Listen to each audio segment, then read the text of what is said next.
The views expressed on the following broadcasts do not necessarily reflect those of KHLT, Take 12 Radio, or our affiliates. The opinions on this show are those of the host, co-host, and guest. Take 12 Radio and KHLT Recovery Broadcasting are not affiliated with any particular 12-step fellowship.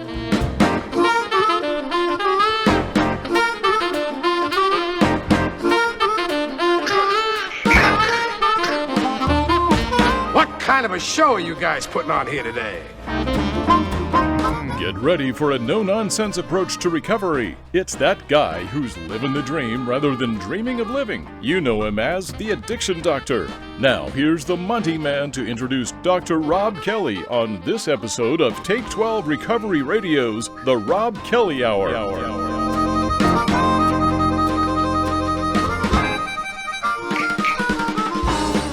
That's right, get down with your bad recovery self. Welcome to Take 12 Recovery Radio's The Rob Kelly Hour with the world's addiction doctor, Dr. Rob Kelly. He is on the phone with us with a powerful show this month.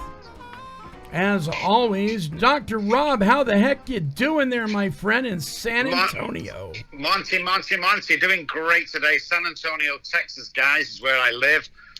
Yeah, it's beautiful today. It's about 95 degrees. The pool is calling me, and I've just finished work for the day. So there, this is going to be the best show you've ever heard when you're pertaining to parents and partners of alcoholics. Parents and partners of alcoholics. This is going to be great. This is going to be good stuff. And this is really an arena that is overlooked a lot, isn't it? It is. Nobody wants to talk about it because nobody knows how to talk about it. Yeah. And I think it's really important. Since I came over to the States about 14, 15 years ago, I know that when I suffered badly from alcoholism, when I was in active alcoholism, everybody tried to do whatever they could for me, but nobody did anything for my wife and parents.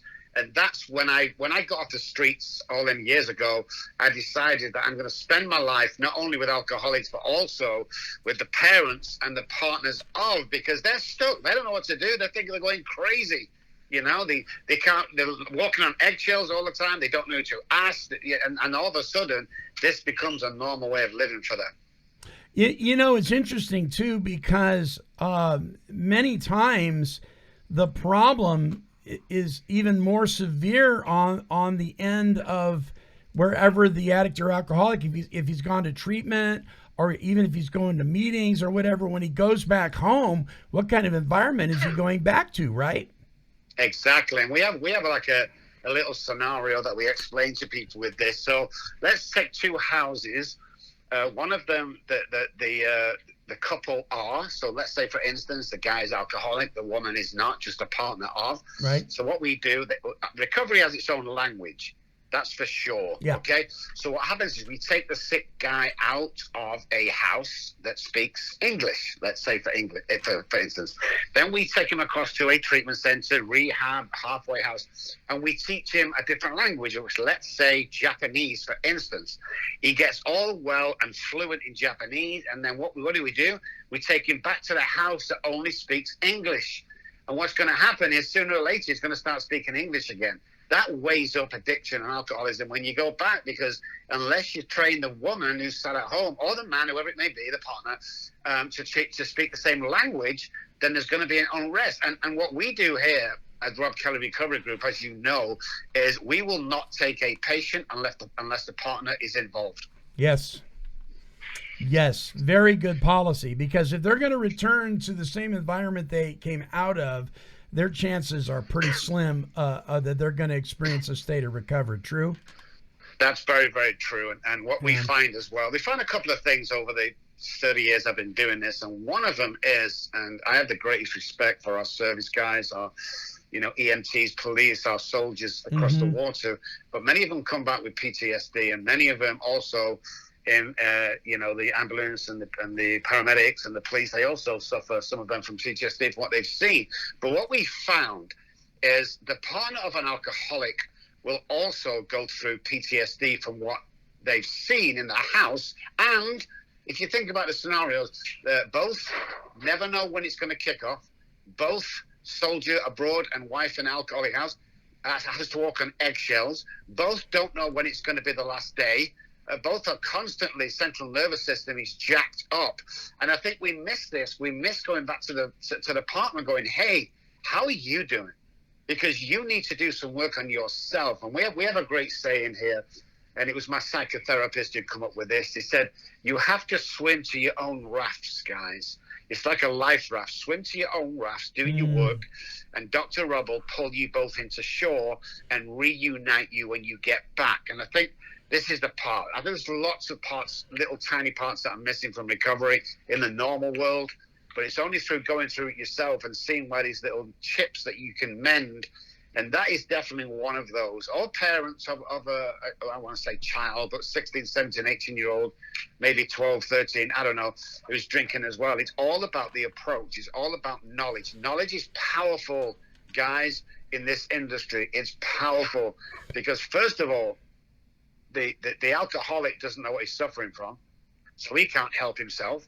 And the partner, oh my goodness, they're going through the same. Now, just because we get out of our head and go into oblivion every night, we're still left, the partner's still suffering from abandonment, from shame, from remorse and guilt, from sometimes enabling, sometimes not enabling. That will also give them absolutely tremors going through the past of what they've done. So, we have to clear this up. I mean, great, you get the guy into treatment or get him help, stick him in a room, get him some sponsors, get him 4 or 5 friends around him. But what about the partner? And that's what we need to look at today. Wow. So it's interesting because where I work outside of the studio, the Adult and Teen Challenge residential recovery program, one of my jobs is to screen letters going out and coming in. We want to make sure that these guys have healthy people in their lives and that they're getting positive feedback and we don't want collection agencies coming knocking at our door and that kind of stuff. So I got to check the mail, right?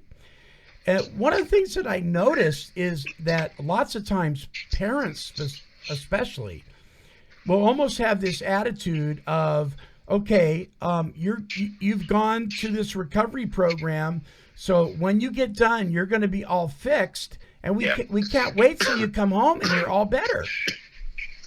Yeah, I've heard that so many times, so many times. So what we have to look at, first of all, it's a family disease. It's also a family recovery. Calm down, guys.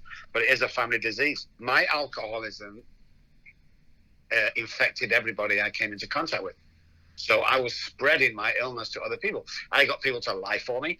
I got people to do horrible things for me, and we have to look at this with just say the man and woman in the house. Let's say there's no kids. It's, it still has horrific, because the alcoholic will always say, well, I'm not hurting anybody. It's just myself. But, the book that we read, Monty, tells us that the third alcoholic recovered immediately. I like that, and I truly believe in that. Sure. This is not a week or a month deal. You can get through the steps in a couple of days. Read the book. Step 5, go home. Read the book carefully. It'll tell you that. But the lifelong reconstruction it warns us about, and that's fitting the alcoholic back into normal way of living, because what sometimes happens when dad's sick is when he has these bouts of sobriety, whether that be a day, a week, or month, he wants to take charge of the house again, and he takes all these decisions over again. And what usually happens is he'll relapse again, of course, because they're under too much pressure, and the whole scenario goes. And it's sad, And what we do is we work intensively with the partner, whether it be man or woman, it doesn't make any difference. We work intensively. How are you doing? Where's your trauma? How's this disease affected your family? Is it affecting your children? So we work, because most partners that get on, it's a little bit funny, Monty, because they get on, they go, okay, so let's talk about little Johnny. Let me tell you about my husband. They go, whoa. This is not about him. This is about you.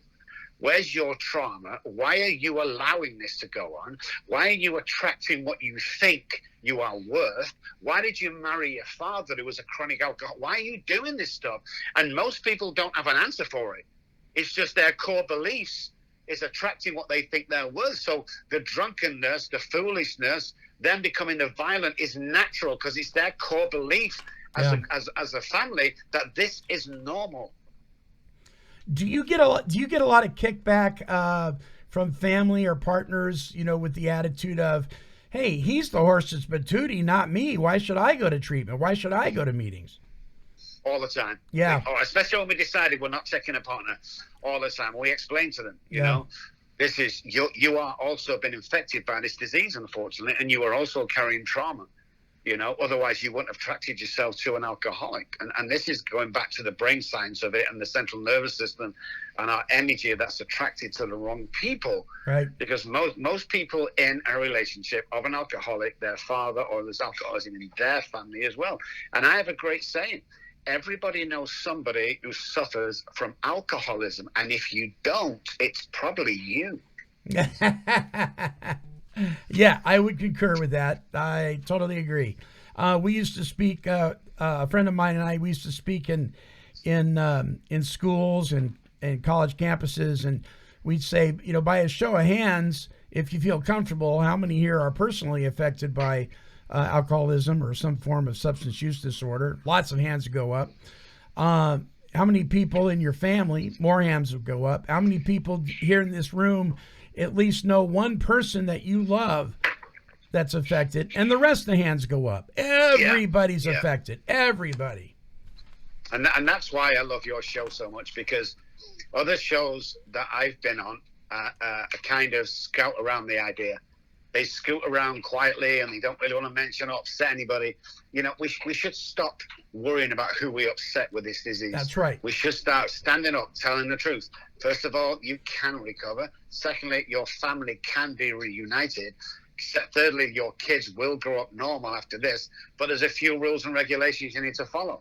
But you see, what happens to lots of families is they don't know any better. So they search a treatment center, and about 40% of treatment centers out there are amazingly fantastic. There's another 6% that are just bandits and crooks. So they go into there for 30 days, pay a fortune, come out and relapse a week later. Yeah. It's like, you don't know what you don't know, do you, Monty? No, you don't. No, you don't. And then they come home and mom and dad are blaming the treatment center. Not the treatment center, but they're blaming treatment in general, or they're blaming the 12 steps in general, when it was just a bad treatment facility. It wasn't that they're all bad. Exactly, and that's what I had to find out when I came over here. It's not all of them are bad. I've met some great ones, met some great people and some great treatment centers. The Hassy End, places like your place, Teen Challenge, all these places that are amazing. But again, you don't know what you don't know. You don't. We were thinking of starting like a directory of good and bad treatment centers just to out the bad ones. And like I said, there's some amazing ones out there. But where's your buy-in, guys? If somebody leaves your treatment center and relapses the next day, you have to question what you've done. What are we missing there? And the missing is the intensive work. The missing is the going back to the scene of the crime. The missing is the trauma. The missing is the absolute devastation of what this can do. Because when you go back to the house and the wife and the kids are scared of walking in the room in case dad kicks off again, it's absolutely it's a dreadful way of life. And I always, when I get these phone calls and they go, we don't know what to do, Dr. Rob, tell us what to do. And this is the wife calling me, and the children are cowering in the background. Dr. Rob, help me. This is what I say to them. Go upstairs, pack your bags, and get the hell out of that house now. And that's all you can do. You have to shut the alcoholic or the way it's going to go on. And believe me, you know, Monty, bad moods when you can't drink comes home, followed by arguments, followed by violence all of the time. Why do you think that? We know there's Al-anon, right? And there's a couple of other, fellowships out there. But for the most, but when it comes to Alcoholics Anonymous or Narcotics Anonymous, they're all over the place. I mean, just in our county here alone, which is a very small county, there's more AA and NA meetings in this county than there are people. I mean, it's great, but Al-anon, I think there's only 2 meetings. Yeah. Why is that? Well, obviously, Al-anon took their stuff from AA, but just to get a foundation of what they're looking for. Yeah. I just think it's lack of information, and I think when you're dealing with wives or partners of the alcoholic, you have to be real careful. Just that the basis of what they're saying is correct. Didn't cause it, can't do anything about it. It's correct. But some of the horrific things I've heard in Al-anon, because I went to Al-anon because I wanted to know what it was like. Sure. Sure. So, but some of the stuff I've heard in Al-anon is just, it's very, very poisoned by people sometimes that are really annoyed with their husbands. Yes. And we allow them to say these things, just like AA. We allow these people to come in and say things when really this isn't a chat between friends and a cup of coffee. It's shut up if you don't know what you're talking about. Listen and let the experienced guys and girls of AA and Al-anon take you through their experience. There's a great line in the book, and it says, his attention should be drawn to you, someone who has recovered. In other words, if you haven't recovered, shut up. We don't want to hear about your day or what a bad day you've had. That's why God gave us therapists and doctors and sober coaches. Mm-hmm. Every meeting, whether Al-anon or AA or NA or CA, should be a pep rally. You should be coming out of the meetings every night going, wow, yeah, I'm going to do it. That sounds amazing. And if you don't do that, you need to change your meeting. Yeah, because you're hearing the phrase "keep coming back," but why in the heck do you want to go back somewhere where there's only bad news? I hear it all the time. It was. I used to go to a meeting. A guy in the corner, 50 years sober. He had 50 years of sobriety. Never worked with anybody because he doesn't like working with people. Never really read the book, because hey, he's got better things to do. But he would brag about his 50 years when young girls would come and he was still sober. It's like, come on, guys. Yeah. We have a group in San Antonio, and I want you to get over it, Monty. One day we're going to bring you over because you sit in that group of 40 people. I'd love that. And all you hear is, my name's Jimmy, recovered alcoholic. My name's Billy, recovered alcoholic. And when the newcomer comes in and he sits there and he's looking at all these people going, recovered alcoholic, he goes, you know something? I can recover too. That's right. And you're not sat in a meeting and goes, you'll never recover. You can't say recovered. Life's miserable. I've been sober for 20 years. Like, I don't want that. Yeah. I don't want that. You can create stuff in your mind you're not even aware of. If you hang around with 9 depressed people, you will become the 10th.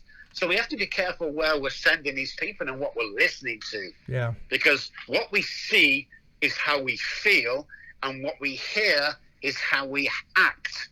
And that's the fundamental basic of any human being. And we don't know that. Who knows what's a bad meeting and a good meeting if you're just coming in, And I think looking back at the partners, education.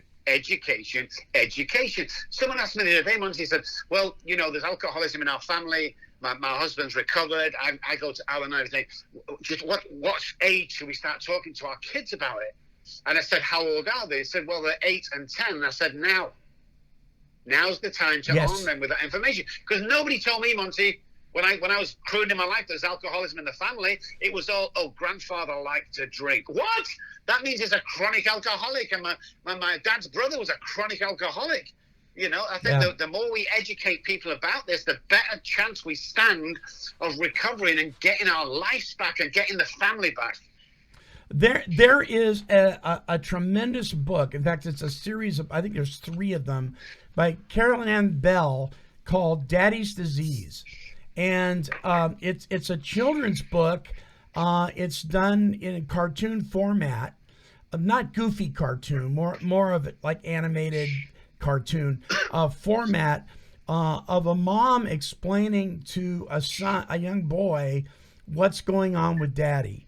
And it is powerful, and it is so gentle and so kind, and yet it's not holding back the information either. I think it's Carolyn Ann Bell is the author. It's called Daddy's Disease, and there's one where they're talking to a daughter. There's a little puppy involved, and she just does an amazing job. She does an amazing job. And that, when I had her on my show several years ago, that was the first time I'd ever heard of anybody actually addressing little children. Because kids are very observant, and there's a lot of power in observation. And kids are checking stuff out. They're watching us, and they're traumatized too. They are. And what happens with children is that what they see in the house becomes their family core belief. There comes a Sure. core belief system out of that. So when you're growing up, you're more attracted to the alcoholic who tends to rage when he comes home, and this whole cycle starts again.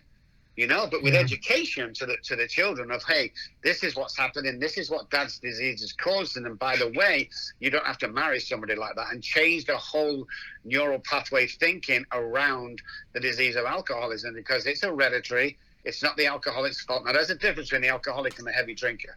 Yes. Someone who abuses alcohol. You need to find out that straight away. Right. But there's hope for everybody here. Yeah. Amen.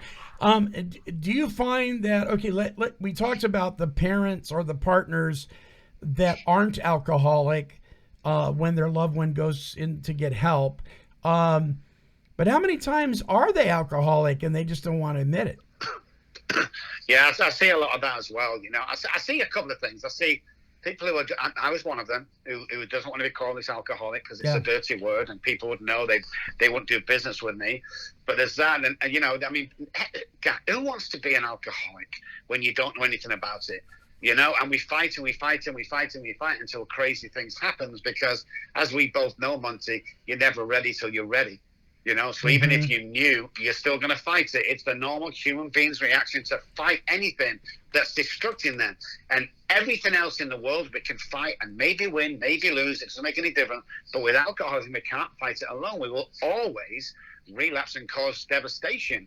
And the arguments will turn into fist fights, will turn into even more devastating fights in there. And that's just the way it is. So, if you think you're an alcoholic and you're not sure, try one of them crazy meetings they talk to you about, them 12-step meetings.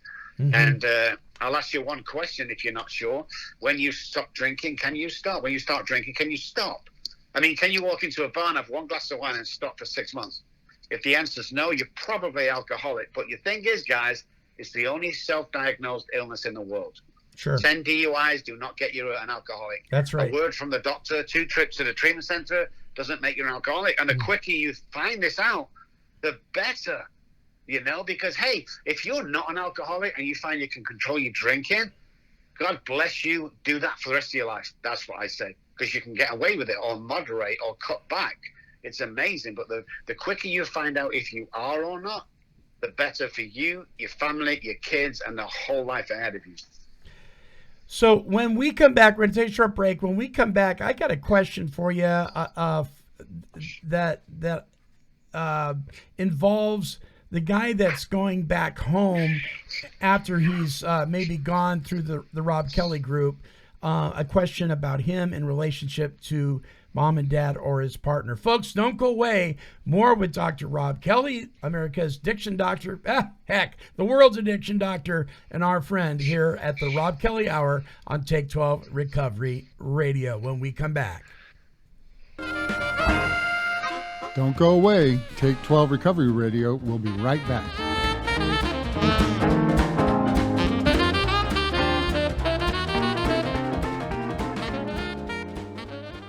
Hey, listen, I get it. I get that there's controversy around the whole CBD thing in the recovery community. But remember, contempt prior to investigation.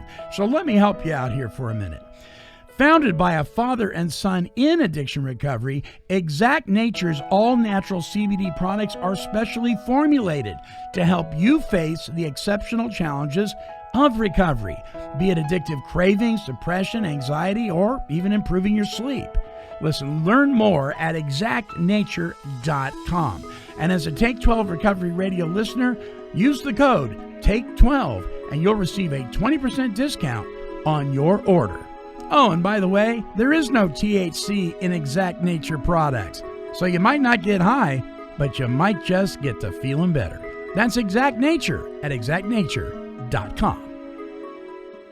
This is Chris Schroeder. You are listening to Take12Radio.com. Recovery talk and positive music.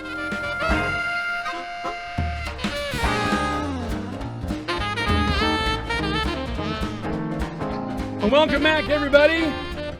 You've tuned in to Take 12 Recovery Radio's The Rob Kelly Hour with the world's addiction doctor, Dr. Rob Kelly. Listen, for those of you in Oregon, we got some amazing stuff coming up. September, which is right around the corner, is National Recovery Month. And the Oregon Recovers community is hosting a recovery a walkathon. It'll be in Medford, Eugene, Bend, Portland, and Klamath Falls. Visit walkforrecovery.org. That's the number 4, walkforrecovery.org, to find out the dates and times for Medford, Eugene, Bend, Portland, and Klamath Falls. And then on September 10th, it's the Hands Across the Bridge. Save that date, please. Marion Square Park in Salem, Oregon, the state capital. The main event will start at 6 p.m. We're going to have food, live music, speakers, games, fellowship, friendly stuff. So bring the kiddos. Hands Across the Bridge is sponsored by the Recovery Outreach Community Center, The Rock. So you don't want to miss out on that stuff. Check your local mental health facilities or local drug and alcohol recovery programs for National Recovery Month events in your area. Lots of Hands Across the Bridge, parades, and picnics and barbecues, all sorts of stuff to help you get involved, not just meetings, but a healthy community. And that is always important. People that are stuck on meetings only, well, that's all they do is meetings only. And there's much more to recovery than drinking bad coffee and talking about your day. Right, Rob? Exactly. Beautiful. I like that. Beautiful. Okay, I got a question for you. So little Johnny is working with you guys, and he's been working with you guys for some time, and he's getting just enough knowledge to make himself dangerous, and he goes home and to mom and dad or his partner, and all of a sudden he starts becoming the psychiatrist, or he becomes the expert, and he's starting to try to counsel mom and dad or the partner. How does that work? Well, with us, it wouldn't, because we work with partner all the time, but right. And then we do go down to 2 days with each of them. But yes, exactly what happened. They go home, they know best. I've heard husbands say, well, it's best if I just drink once a week, because I said that was going to be safe, as long as I'm in a good place. Yeah. Well, it's okay. In a couple of months I can start drinking again. And hey, you shouldn't be doing this. And we're so sensitive as alcoholics that God bless the wives and the husbands of an alcoholic, because sometimes they can't do right for being wrong. But that's right.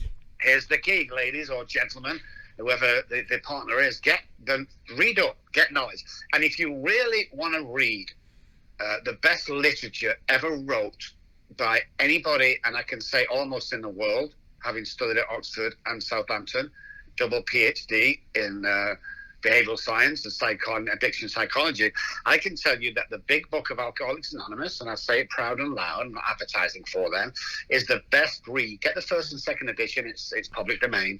Just grab it and look through it, because the education in that book is phenomenal, and you'll educate yourself. So don't take what your partner says as golden. Always double check, because when the alcoholic comes home from any treatment, his first thing he's going to do when anything goes wrong, he's going to self-sabotage. And for us, that's picking up a drink. And you know how he'll do it, guys? They'll blame you for it. They'll blame an argument. They'll blame something not right, and they'll storm out, which leaves the partner going, oh, my God, I've done it again. No, you haven't. Right. You have no responsibility in the alcoholic drinking. You distance yourself, you get out of there, or you stand tall and go, hey, this is not on. If you don't do this on a daily basis, you know as well as I am, you're going to relapse, and you have the tools to make sure you don't relapse. And I find that's the best form of action for the partner, is don't just go along like you did when he was drinking, because what you're doing is you have a little word out there called enabling. So what happens is when we find the partner dead upstairs, who do we blame? Well, I blame the both of you. If you've not done your own part, get on your own raft and stand tall and be educated about this disease. What you hear or what you see on Google and hear on other shows is not 100% truth. It's not just about going to meetings. It's not just about making 1990. It's nothing about that. It's about the change. They call it a psychic change with psychics, psychologists, psychiatrists. It's of the mind. So a mind change and a behavioral change. So when the neural pathways change from self-sabotaging to self-care, that's when the psychic change has occurred. One needs vital, necessary to life, that you also follow a spiritual path. Now, there's 26,000 gods in the world. Just pick one. You'll have to. That's my saying. You'll hear that around. Just get yourself something, share it with your wife or partner if you can, and join us on this amazing it's so broad, this highway. It has enough people on for everybody. There is life after alcoholism. I tell you, I'll guarantee you this, partners, when your guy gets the right treatment and he goes to the right meetings and he starts to change, I guarantee both of you that the best years of your life lie ahead of you, not behind you, lie ahead of you. So good things to come, guys. Yeah. Yeah. And I have to give kudos to my wife, Marcia. I was very fortunate.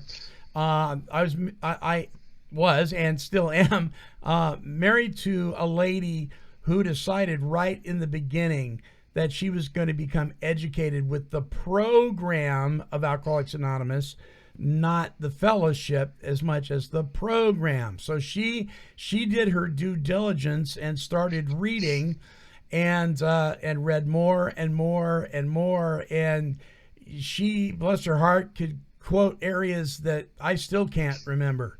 So she did her homework. And that is one of the reasons we have a successful marriage today that has been as long as it's been, is because she recognized that she had a part in this thing, and she didn't shuck her responsibility with it.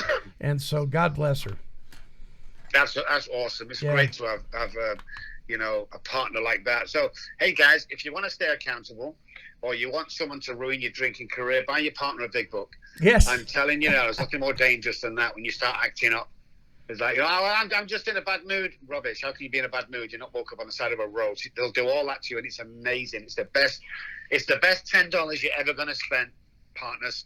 Yeah. Get yourself. And there's also a piece in there called To the Wives and, the family afterwards. Very educational. Make sure you read that, whether you're a man or a woman. It makes no difference. It's amazing.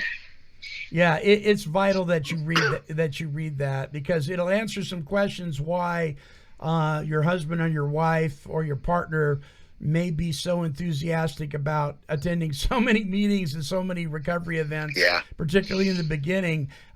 Don't take it personally. It's a new life. And when you get a new life, sometimes you're like a kid with a new toy.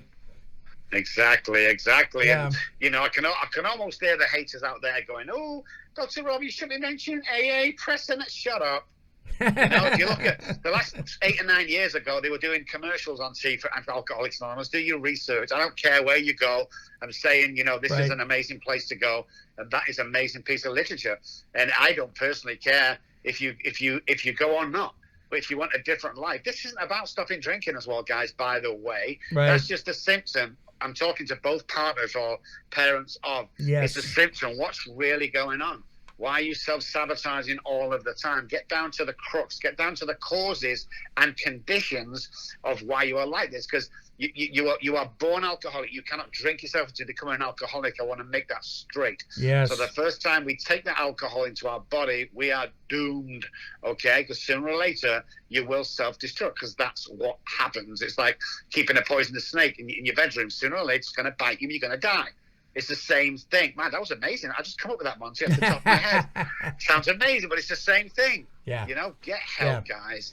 Listen, if you any of the guys out there, I'm going to give you my personal phone number before I go, Monty, because if you're out there and you don't know what's going on and you're stuck because the partner's, an alcoholic and you have no one to turn to, you can call me direct on my phone and I will give you a 5 to 10 minute talk that will change your life. If you're an alcoholic or whether you're just a partner of an alcoholic. Either way, information is powerful. Don't think that this is your lot in life. It isn't. Yeah. Amen to that. Now, a word for the person, the alcoholic, that is going home from treatment or going home after the meeting or whatever.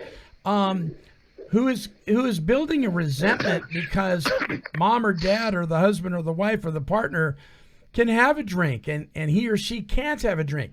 You got to get over that because truth be known, most people aren't alcoholics. Most people can can drink responsibly and don't have a problem. And I remember that used to make me angry, Dr. Rob, and I had to get over that, man.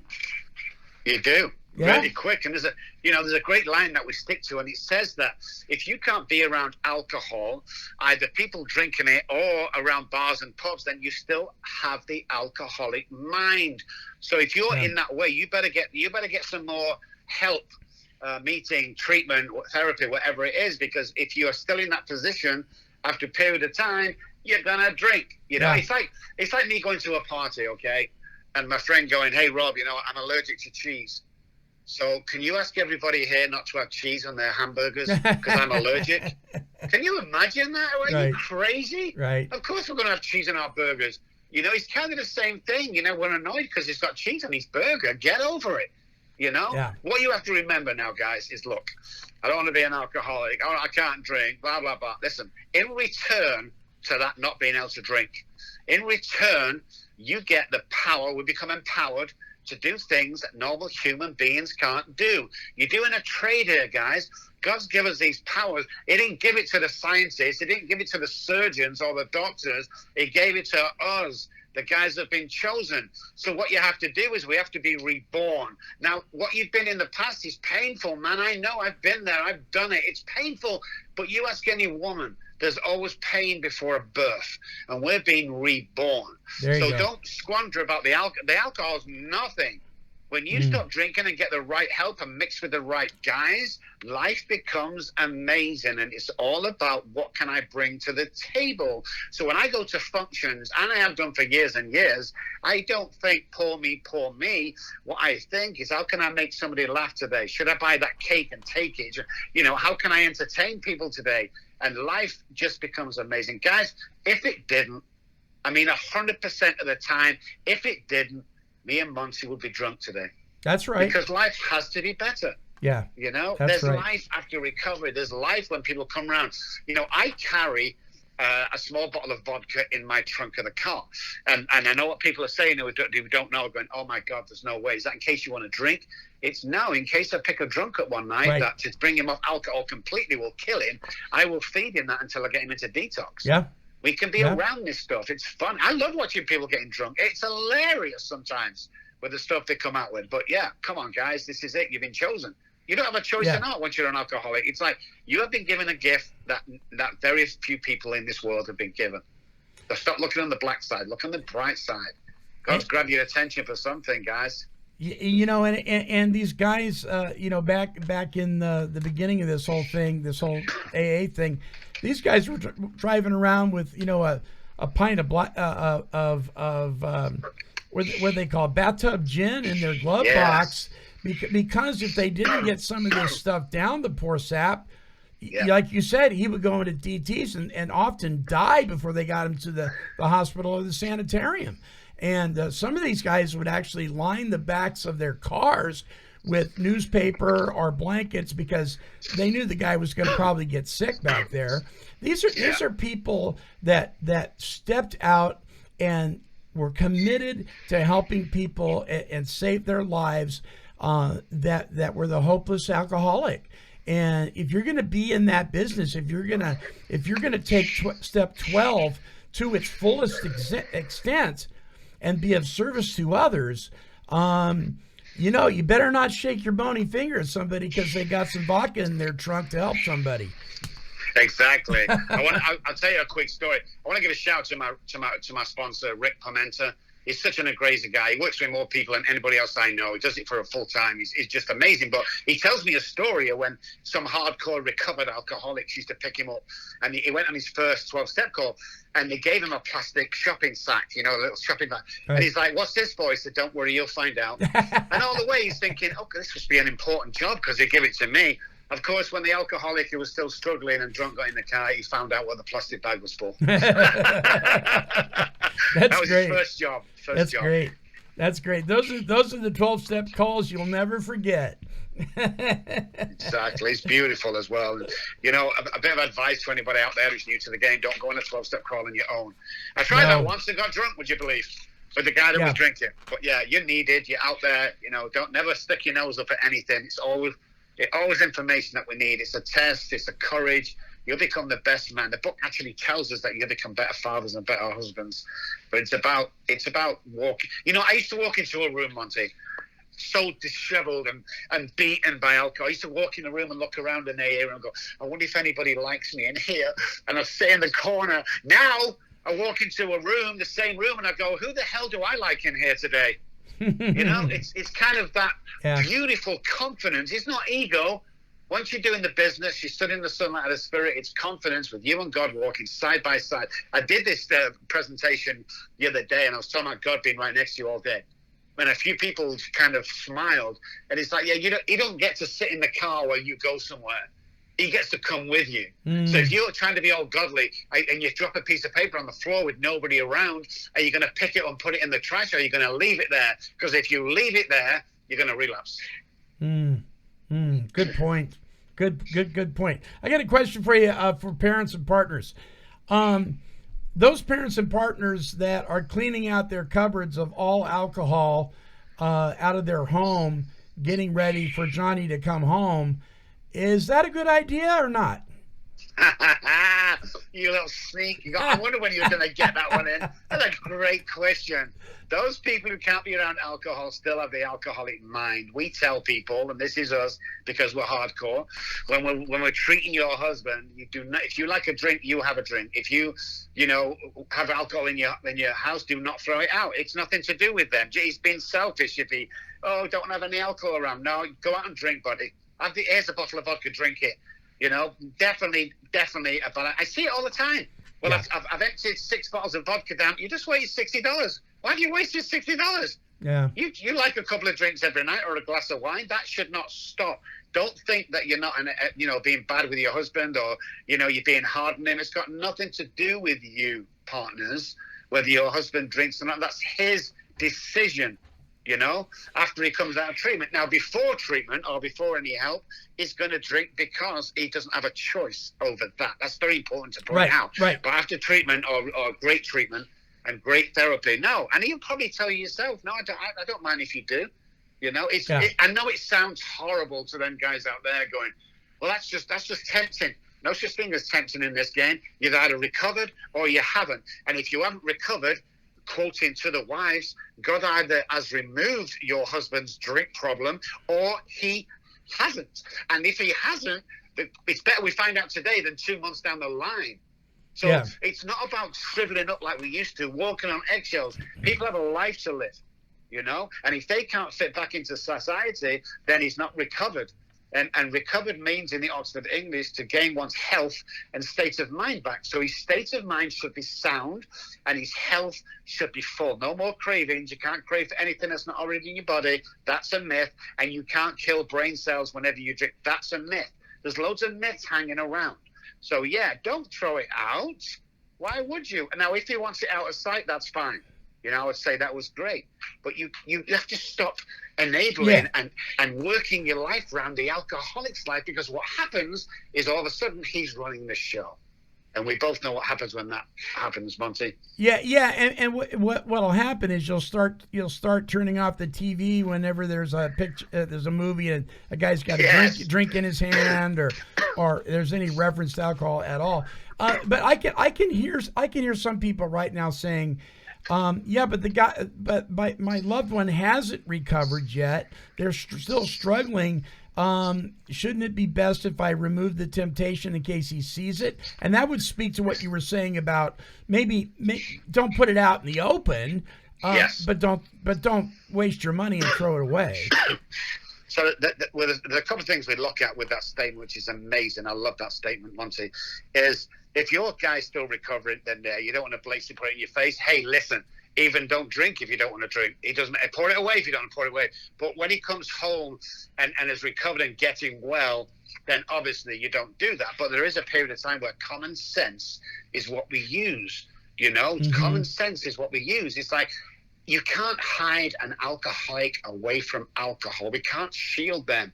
It will be doomed from the outset. Yeah. I mean, I go to my meeting every week and I pass at least 5 license and what you call them, guys, liquor stores. Yeah. I five liquor stores on the way now. If I was powerless over that stuff, I'd stop at every 5 or one of them. So again, it has to be a state of mind where you both agree. And if he comes home and goes, hey, I'm going to take a few months, going to 12-step meetings, we're going to get stronger and stronger, then use common sense. Don't put it in front of him. Hide it if you need to, but you know something? If the guy hasn't recovered, he will drink again. If you hide it or not, or pour it down or not. This is the information we need to get to partners, because enabling and being supportive are two different rules altogether. And you need to know when to stand up and go, no, alcoholic, we're not doing that tonight. Things have changed. And then encouragement. You're doing amazing. You're doing fantastic. Would you feel better if I did pour it out? Maybe. Just use common sense, but you can't shield them. You really can't. We've got alcohol in the house somewhere, 2 bottles of wine that the next door neighbor brought us when we moved in. We smiled, but we kept them. I didn't say to Janet, hide them in case. They go to hotel rooms all around the world. They've got a stocked bar. Once you've recovered, you recovered. But yeah, I get it while you're recovering. Common sense, guys. Yeah. It's interesting stuff. Have you ever worked with anybody who, when their parent or partner started really getting it and understanding it, discovered that maybe they too had a drinking issue? Oh, yes. Yeah, definitely. And, that's why we insist on the partner, because we want to teach them a healthy way of living. But it's also, are you alcoholic as well? Because if you go back to early stages and core beliefs that we attract what we think we are worth, we attract our father who was the alcoholic, there's a good chance they are. It's just that we've shown signs and destruction faster than they have. Because listen, drinking every night doesn't make an alcoholic. In fact, I don't even see people drink alcohol. I can tell an alcoholic by watching them for 30 seconds, Sure. So yeah, it definitely happens. And again, common sense. And people say, you shouldn't marry an alcoholic, don't date in a 12-step room. I kindly agree, but I've seen some amazing people do that, Monty. Yeah. Who are both recovered on their own, on their own journey, but they share this love. They share this passion, they share this marriage. But at the end of the day, your own recovery can't be shared with anybody but you. One of the television shows that it hasn't gone off the air. I think it's syndicated now, but there's no more new episodes. Is a show called Mom, and I love it. It depicts an alcoholic and her daughter who's an alcoholic, and she's living with a gentleman who is confined to a wheelchair, who may or may not be an alcoholic. We're never really sure. And I think they did it. I think they wrote it that way to keep us wondering. But he certainly likes to smoke his marijuana, and he owns a bar. And his lady friend, who later they get married and become husband and wife, it shows her how she deals with him and how he deals with her, and how she stays sober even though he owns a bar and is getting stoned on a regular basis. She doesn't get stoned. She even quit smoking eventually. And her and her daughter live a successful life as recovered individuals. And the more, when that show first came out, I kind of balked at it. But then my wife, here's my wife again, she's the one that I would say would be the least likely to enjoy that show. She's watched every episode. And the more I watched it, the more I realized this really does address a lot of those humorous issues that we find between the non-alcoholic significant other in our life and the alcoholic on a daily basis. There's a great line from that where the daughter says to the mom, I'm thinking of just going out and throwing it all in, or I'm just going to have a couple of nights with this guy, and I'm just going to drink and just see what happens. And the mom replies back, and this was in, say, February, don't forget you have plans for Christmas. And I thought that was a beautiful line. It's like, oh my, how true is that? It's February. I think let's have a quick drink. And next thing you know, I'm still out there at Christmas doing it. There's another great show, a movie that came out years ago with Meryl Streep and I can't think of her name right now offhand, but Shirley MacLaine, and it's called Postcards from the Edge. And Shirley MacLaine is an alcoholic, and she's drinking a martini. She's Meryl Streep's mother, and Meryl Streep's a drug addict. And she is criticizing Meryl Streep for doing narcotics. And so Meryl Streep says to her mom, Shirley MacLaine, she goes, well, you're sitting there drinking and, to excess. And her mother says, well, I drink socially. And Meryl Streep says, well, I drop acid socially. Excellent. It is a great movie. It is hilarious. Postcards from the Edge. If you haven't seen it, listeners, I encourage you to see it. It'll give you a good chuckle. I love it when we can laugh at ourselves. Yes, it's very important that we do that. Yeah. Especially looking back to our old times. We read, somebody read in the meeting the other day, and he said, we are not a glum lot. We absolutely insist on you enjoying life. And today, that's what me, and I surround my people who does that. I don't surround my people with who's miserable. I don't surround my people with people who don't think I can do things. Because when I first come over in Monty, I wanted a couple of things in life, and I wanted to write my book. And I said to a couple of guys just in a conversation, I'm thinking of writing a book, and one of them replied, "Ooh, such hard work," and the other went, "Wow, it's very competitive, Rob." So I took that idea and I went to a bunch of friends of mine and I said to them, "Hey guys, I'm thinking of writing a book." And he was like, "Oh my God, I thought you'd already had a book out. Well, why haven't you done it already? I mean, what?" And that gave me so much confidence to do that, and it taught me a lesson that I'm not hanging around with people that don't. So the chrysalis of this story is, don't share your dreams with people who don't share your dreams. Yeah, you bet. You bet. There's plenty of people out there that'll support you, and heck with the naysayers. I get naysayers all the time. I get hate mail every week. It's like, I asked a question on social media the other day. I just asked a question, and it caused a war. And I was like, wow, I got a lot of power. I just had to chuckle. I'm like, I know. How powerful are you to have that response, and how foolish of them to be all day worrying about that. And my God, what you said is like that's confidence and that's power. Oh man, yeah. I get it all the time with somebody trying to tell. I posted something myself on my Facebook some weeks ago, and some girl that works at Walmart. Nothing wrong with working at Walmart, guys. Who didn't go to college, and he is a drug addict. God bless her. Tried to argue neuroscience with me. And it's just like, God bless you. Why are you doing it on my page? God bless you if you need to do that. I'm sorry you feel that way. That was my therapist many years ago. He said, there are two things you need to learn, Rob. When they say anything, say, I'm sorry you feel that way. And the most importantly is yes or no is a full enough answer. I love it. Well, we're out of time. Any closing thoughts for the listeners this month, my brother? Yeah, just be kind to yourself. If you've recovered and listen to this, I know that many people do.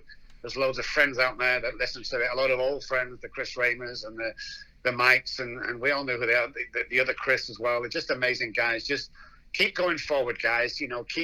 Keep doing what you're doing. Stay strong. If you're new in recovery, get surrounded by people that's recovered and just have an amazing time. And if my company can do anything for you, I'm not talking monetary terms. This is giving for people. Send us an email. We'll support you anyway.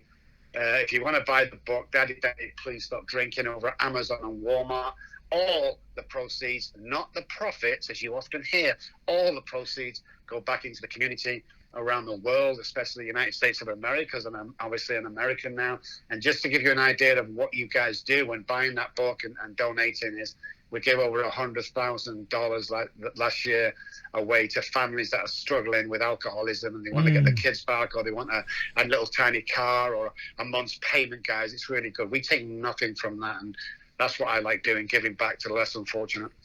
Yeah, that's good stuff, my friend. That is really, really good stuff. Well, listen, folks, I want you to visit Dr. Kelly's website. Just go to robkelly.com for the Rob Kelly Group. You're going to get more information there and more about our friend Dr. Rob Kelly. A man who is giving of himself, of his time, and of his talents, because so much has been given to him. Thank you, my brother. Thank you again. I'm not sure where that hour went to today, Monty, but it was absolutely amazing. Always a pleasure to be here. I'm so blessed that you asked me to do this. And, of course, I want to thank you for what you do, Monty. You're an absolute superstar. I always talk about you all the time. Well, thank you so much. And that's likewise, my friend. It is a good and healthy and powerful relationship. And we owe it all to, those great guys that came before us, right? And wrote that amazing book. Yes. Yeah, it's a powerful thing. All right, my brother. Well, we will talk to you next month. God bless you. Thank you so much, Monty. All right. Speak to you later, guys. Okay. All right, our closing song this week is by Michael Purrington. It is entitled Outside Issues. It's a comedic recovery song. I think you'll enjoy it. We've played it before. We're going to play it again because we get a lot of requests for it. Here's Michael Purrington and the Messengers. The first time I went to a meeting, they said anything that ain't about drinking is an outside issue. It's an outside issue. Oh, it ain't in the groove, and it ain't conference approved. I wanna talk about dope, smoke and blow. They shook their heads, said no, that's an outside issue. That's an outside issue. Man, it ain't in the groove, if it ain't conference approved. I lost my job, I can't make my rent. They said, sorry son, unemployment is an outside issue. It's an outside issue. Oh, it ain't in the groove if it ain't conference approved. My girl is gone, I got a broken heart. This blue mood tearing me apart. It's an outside issue. It's an outside issue. And it ain't in the groove if it ain't conference approved. My work, my worries, my wicked wife, my lover, my lawyer, my whole life is an outside issue. It's an outside issue. It ain't in the groove if it ain't conference approved. It's an outside issue. Outside issue. It's an outside issue. Outside issue. I guess I better stick to staying dry.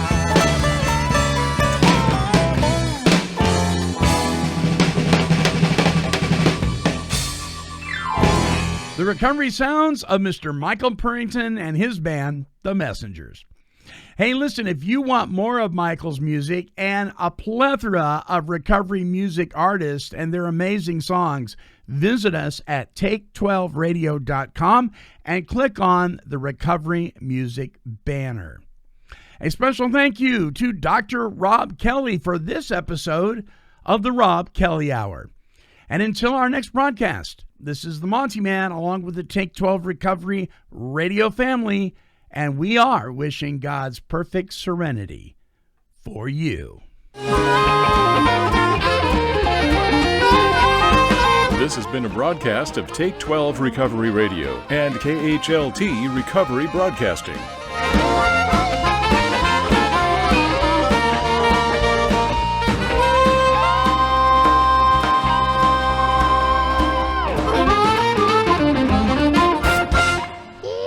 Kitty, kitty, kitty, kitty. Meow, meow, meow. Woof, woof.